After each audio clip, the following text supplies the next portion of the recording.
Deep in the frozen wilderness, Ranger Rebecca Sanders was pushing through a brutal blizzard when she spotted something that didn't make sense: a trembling Mustang foal following her through the storm. At first, she thought the little one was lost. But as the young horse kept trying to lead her forward, something clicked.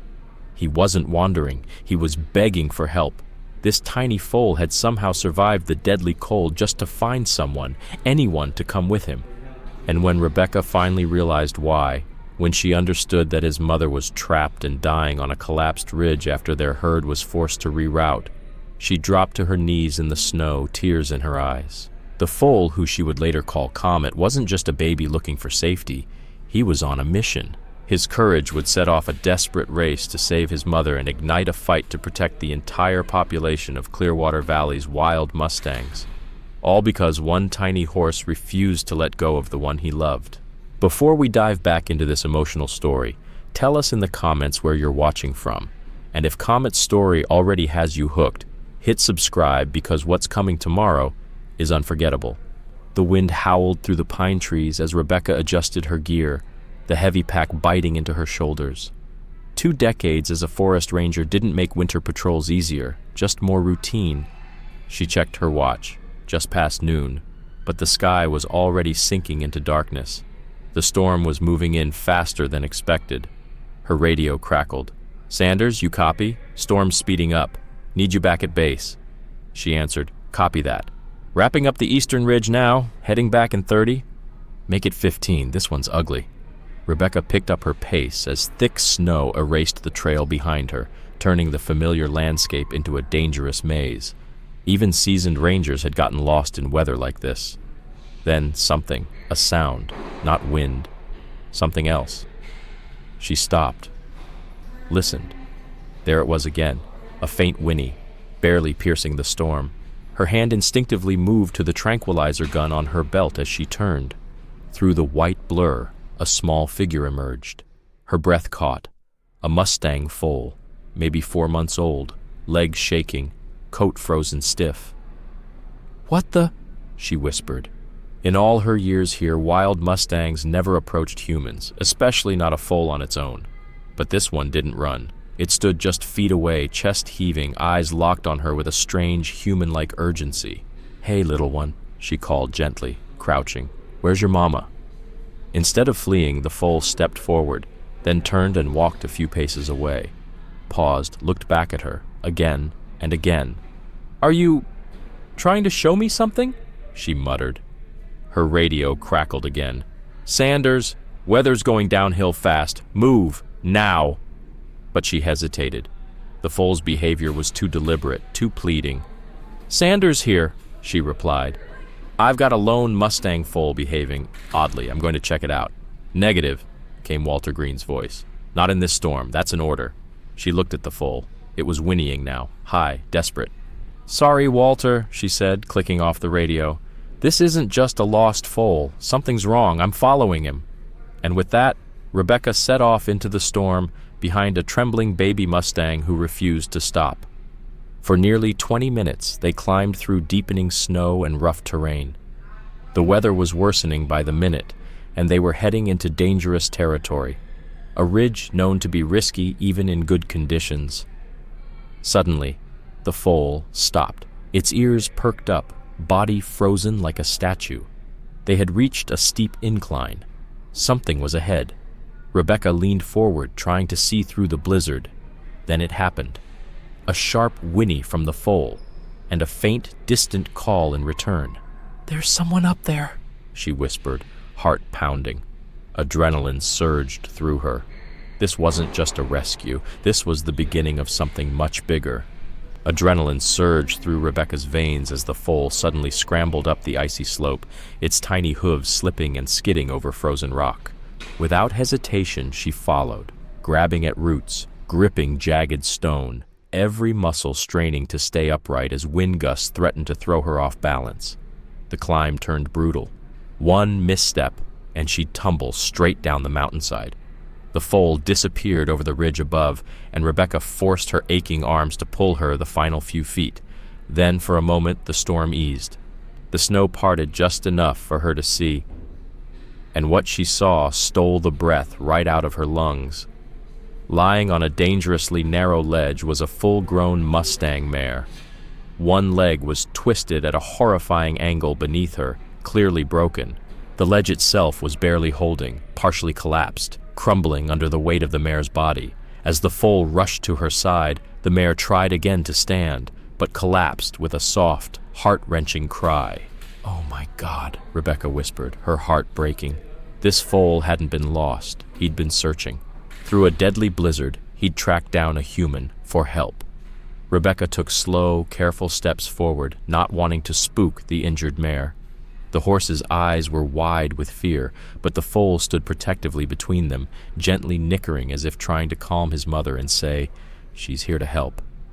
"Easy, girl," Rebecca murmured, scanning the situation. The mare's leg was badly fractured, and the ledge she lay on was incredibly unstable. Half of it had already fallen away. The storm was building again, and time was running out. If she didn't act fast, both horses would die. The mare from injury or exposure, and the foal from exhaustion and cold.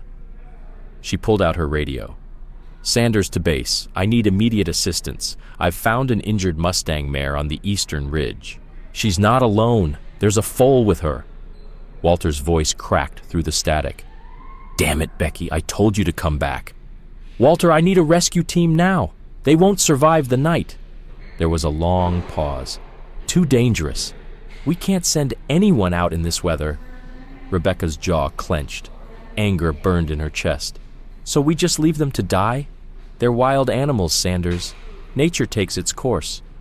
This foal came looking for help, Walter. He found me. Are we really going to ignore that?" Another long pause. "That's not possible." "I'm staring right at them. The foal is barely 4 months old. He made it through a blizzard to find me and led me back here. That's what's happening, Walter." She could almost hear him wrestling with it. Finally, "I'll call Dr. Wells, see what she says, but no team until the storm clears. By then it'll be too late. It's the best I can do. Stay if you can. If not, get to safety. That's an order." Rebecca lowered the radio with shaking hands. The mare's breathing was shallow, her warm breath forming faint steam against the cold. The foal stood close, nuzzling her as if begging her to stay awake. "I'm not leaving you," Rebecca whispered, her voice thick with emotion. "But I need to think." She checked her supplies, an emergency med kit, some rope, water, food, not nearly enough to move an adult horse or treat a shattered leg. But maybe, just maybe, enough to buy time. She crouched again and spoke softly as she approached. "Easy, girl. I'm here to help." The mare didn't fight. She was too weak. The foal didn't move away, watching with those deep, intelligent eyes as Rebecca worked. She pulled a thermal blanket from her pack.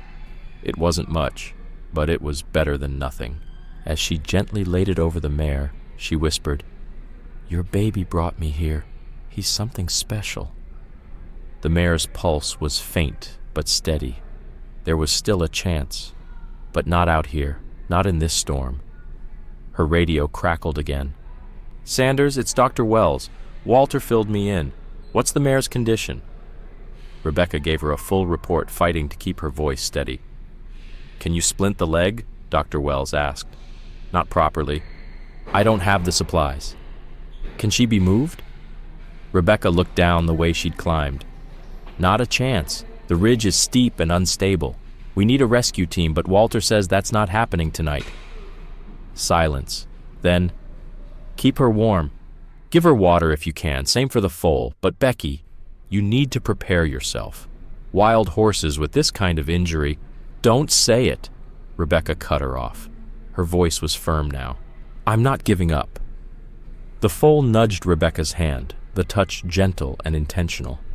When she looked into his eyes, she saw something that stopped her cold: trust. Quietly, she made a promise she didn't dare speak aloud. "I'll call you back, Catherine," she said into the radio. "I need to make them comfortable." She tucked the radio away and scanned the ridge. The wind was now a constant roar, and the temperature was plummeting fast. Darkness was closing in. She had to act quickly. "Okay, little one, she said to the foal, who stood watchfully by. "Your mama needs warmth and shelter. Let's figure this out." Moving fast, Rebecca began collecting pine branches nearby, hacking through the smaller ones with her knife. The foal followed her with curious eyes, sometimes trotting back to his mother, as if reporting what she was doing. "I've never seen anything like you," she murmured, her hands working quickly as the last light of day slipped away. "Most foals would have panicked, but you knew exactly what to do." With focused determination, she constructed a rough windbreak, lashing branches together with rope and angling them to shield the mare from the worst of the storm. It wasn't much, but it was something. The mare watched her now, no longer with fear, but with something startlingly close to hope. As darkness fully settled in, Rebecca huddled beside the injured mare and her brave little foal, sharing her own body heat and what few supplies she had. The foal lay close to his mother, occasionally nuzzling her with soft whinnies. "We'll get through this," Rebecca whispered, running her fingers gently through his frost-covered mane. "Help will come in the morning." But as the cold deepened and the storm howled louder, doubt crept in. Would morning even come for them? This foal had shown unimaginable courage to find her. Now it was her turn, to fight just as hard to save them. She checked the mare's leg again and winced. The swelling was worse. Without proper treatment, infection was inevitable. Time was slipping away. Sitting in the dark, the wind biting at every inch of exposed skin, Rebecca made a decision. She wouldn't wait for morning. She would do whatever it took, save them tonight or die trying. The storm had become a relentless beast. It was 2:17 a.m. when Rebecca checked her watch. 6 hours since she found the mare. 6 hours fighting to keep 3 lives from being swallowed by the mountain. The mare's breathing had grown more shallow. The foal still hadn't left her side. His tiny body was pressed into hers, sharing what little heat he could. Rebecca's fingers ached with cold despite her gloves, and she forced them to move, willed them back to life. Her survival training had covered a lot, but nothing had prepared her for keeping a wild, injured horse alive on an exposed ridge in a blizzard. Suddenly, her radio crackled to life. "Sanders, you there? Over." She fumbled for the device, her fingers stiff. "Here, over. It's Walter. Storm's letting up slightly. How are you holding out?"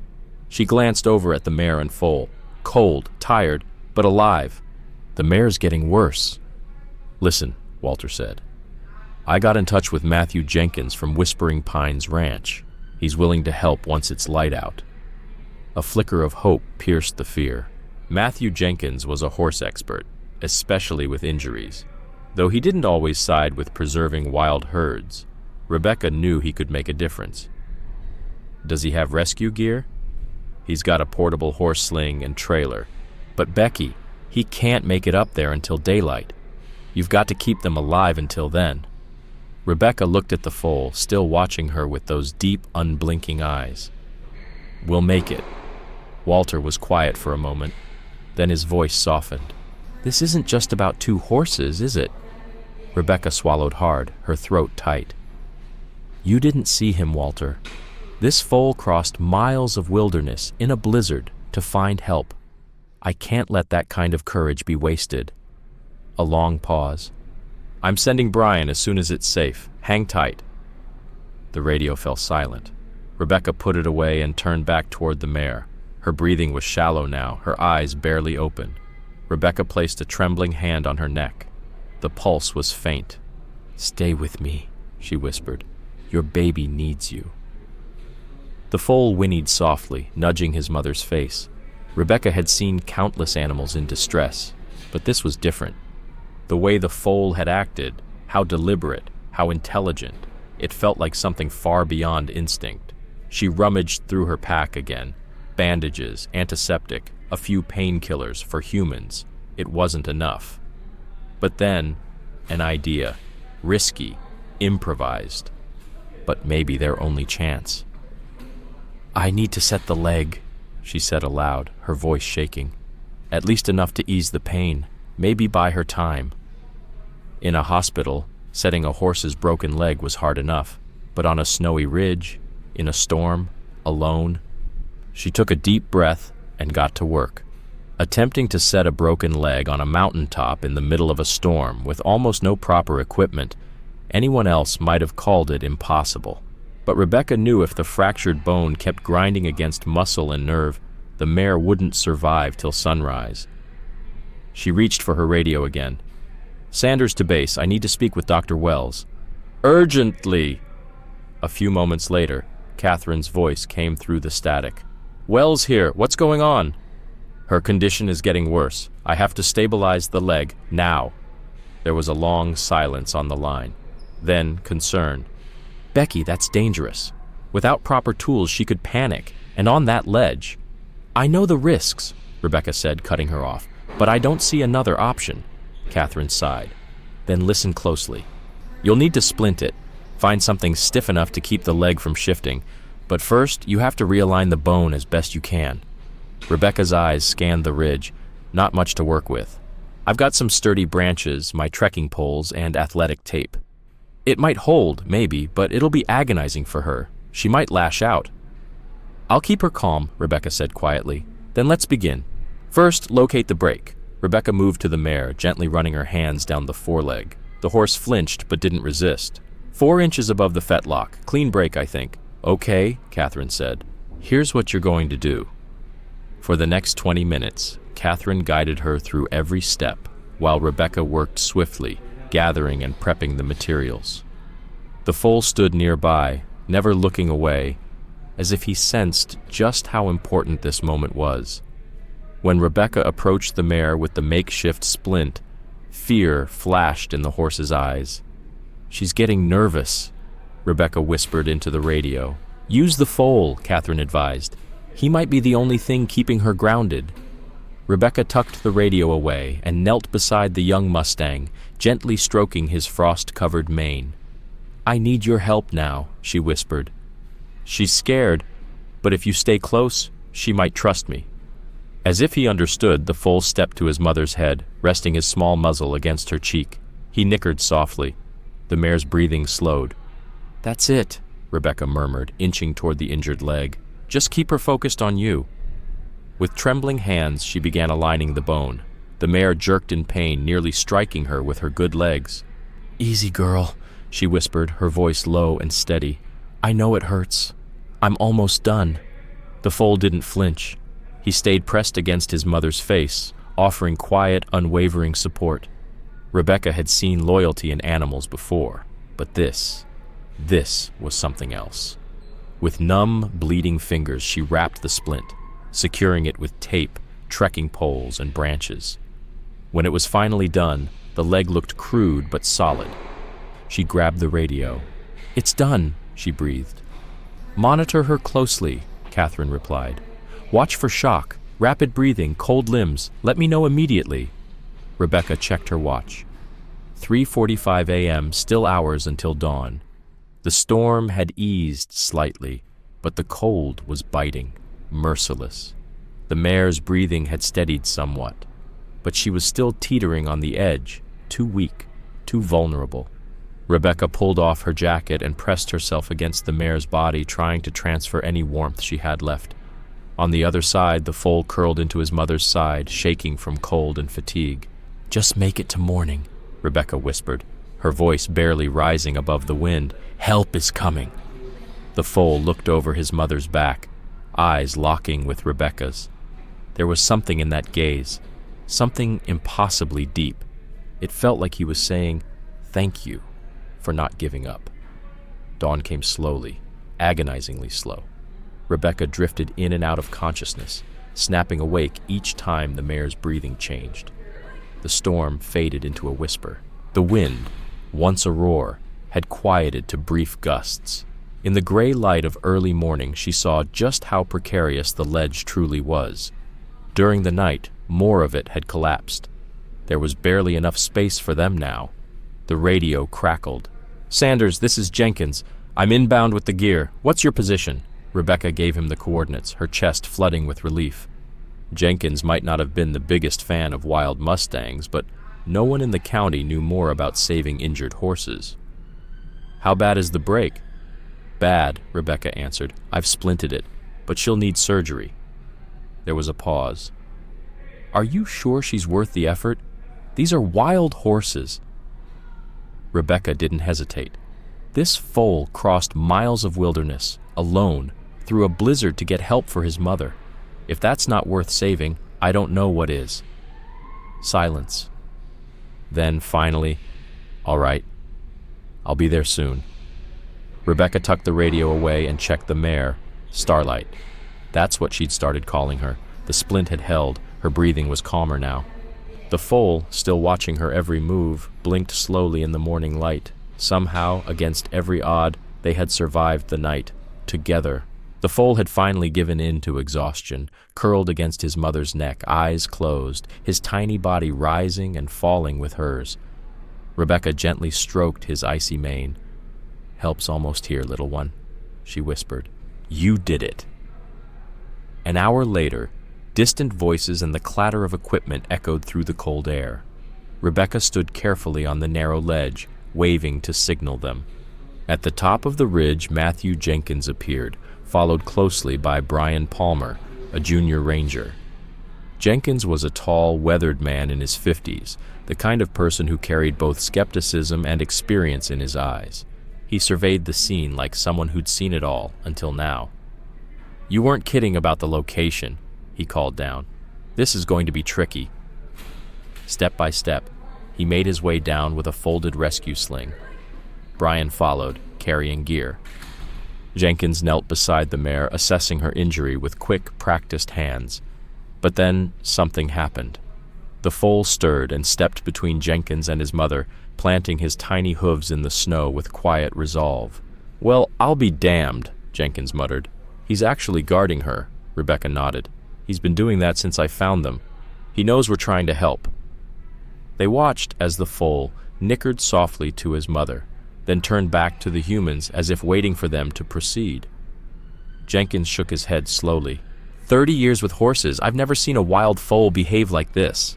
Not around strangers." Rebecca felt a spark of quiet validation. "That's what I've been trying to tell everyone. He found me on patrol. He led me here." Jenkins studied the mare's leg. "Your splint work's not bad, for a forest ranger," he said with a smirk. "But she'll need real surgery if she's going to heal." "Can we get her off this ledge?" Rebecca asked. He frowned, eyes on the crumbling edge. "It won't be easy, but we've got the equipment." He turned to Brian. "Radio Dr. Wells. Tell her to meet us at my ranch. This mare needs treatment now." Rebecca's eyes widened. "Your ranch? I thought we were taking her to the wildlife center." Jenkins shook his head. "They're not equipped for this kind of surgery. My place is." He paused, then added almost gently, "Besides, I want to see if this little guy is as special as you say." For the next hour, they worked with quiet focus. Every step of securing the mare in the sling was slow, deliberate. One wrong move could injure her further or send them tumbling down. The foal stayed close, watching, waiting, never interfering. When they finally lifted the mare from the ledge, she let out a frightened whinny, legs flailing. But the foal didn't panic. He simply stood still, eyes tracking her movement, chest rising fast, but calm. When Jenkins reached out to harness him, the foal didn't resist. "He knows we're helping," Rebecca whispered. Jenkins didn't respond, but the change in his face said everything. The skepticism was fading, replaced by something else: respect. Once both horses were safely on level ground, the hardest part began, getting them down the mountain. Step by step, they carried the mare between them in the sling. The terrain was rough, unforgiving, but the foal never left her side. Rebecca walked next to him the whole way, exhausted but unwilling to rest. Occasionally, he'd glance up at her, eyes full of quiet trust. "You did good, little one," she whispered. "You found help, just in time." When they reached the trailer at last, Rebecca felt the weight of everything crash down. Over 30 hours without sleep, fighting a storm, fighting fear, fighting to keep them alive. Jenkins directed the loading of the mare into the specialized trailer. Then he turned to Rebecca. The foal should follow her in, if he's bonded like you say. But the foal didn't immediately enter. He turned and walked to Rebecca, pressing his muzzle into her hand. I think he's thanking you, Brian said softly. Rebecca knelt down, eyes level with his. You're going somewhere safe now. They're going to help your mom. The foal let out a soft nicker, then turned and trotted into the trailer without hesitation. Jenkins closed the doors and looked at Rebecca, his expression different now. I've never seen anything like that. You might be right about this foal.